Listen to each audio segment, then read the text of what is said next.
শুভ ইসলাম লিখেছেন, 31st নাইটে রাত 12টায় বিকট আওয়াজে আতশবাজি করা হয়। প্রায় বছরই এর পরদিন ফেসবুক, টেলিভিশনে খবর প্রচারিত হয়। আওয়াজে কোথাও হার্টের রোগীর হার্ট ফেল করেছেন, কোন এলাকায় ঝাঁকে ঝাঁকে পাখি মারা গেছে, আতশবাজির আগুনে পুড়ে দোকানপাট পুড়ে গেছে। এসব বিষয়ে সচেতন আলেম হিসাবে কিছু বলবেন আশা করি। দেখুন, 31st নাইটে গত বছর আমরা 3টি ঘটনা প্রত্যক্ষ করেছি। তার একটি হলো যে 31st নাইটে যে আতশবাজি এবং পটকা ফোটানো হয়, তার বিকট আওয়াজে একটি শিশু মারা গেছে এবং সেটা নিয়ে দায়িত্বশীল মহল থেকে দায়িত্বজ্ঞানহীন মন্তব্যের কথাও আমরা জানি। একই সাথে একই বছর একজন ক্ষুদ্র উদ্যোক্তা নারীর প্লাস্টিক কারখানার প্লাস্টিকগুলো সব বাসার ছাদে তিনি প্রস্তুত করে রেখেছিলেন এবং তার পুঁজির সমুদয় পুঁজি দিয়ে তিনি এটি প্রস্তুত করেছেন, শুধু ডেলিভারি দিয়ে তার বিল পাওয়ার কথা ছিল। ওই সময় 31st নাইটের ফানুসের আগুন গিয়ে তার সমস্ত প্লাস্টিকগুলোকে পুড়ে শেষ করে দেয় এবং ঝাঁকে ঝাঁকে পাখি বিভিন্ন জায়গায় আতশবাজির বিকট আওয়াজে, পটকার আওয়াজে তারা দিকবিদিক ছুটোছুটি করেছে এবং তারা বেশ আতঙ্কগ্রস্ত, সেটি খেয়াল করা গেছে।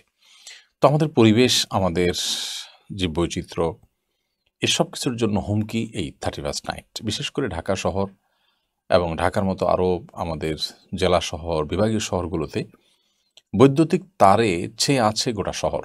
এরকম একটা জায়গায় ফানুস উড়ানো নিষিদ্ধ হওয়ার সময়ের সবচেয়ে প্রয়োজনীয় দাবিগুলোর একটি। এয়ারপোর্টের সংশ্লিষ্ট কোনো একটি মহল, কোনো এক কর্তৃপক্ষ এয়ারপোর্টের নিরাপত্তাকে হুমকির মধ্যে মনে করেন 31st নাইটের আপনার ফানুসের কারণে। এ বিষয়ে পত্রপত্রিকা লেখালেখি হয়েছে। তো এই বিষয়ে আমাদের সচেতনতা সৃষ্টি করা দরকার। 31st নাইটের সাথে এদেশের মানুষের ধর্মীয়, সাংস্কৃতিক কিংবা যৌক্তিক কোনো বিষয়ের কোনো সম্পর্ক নেই।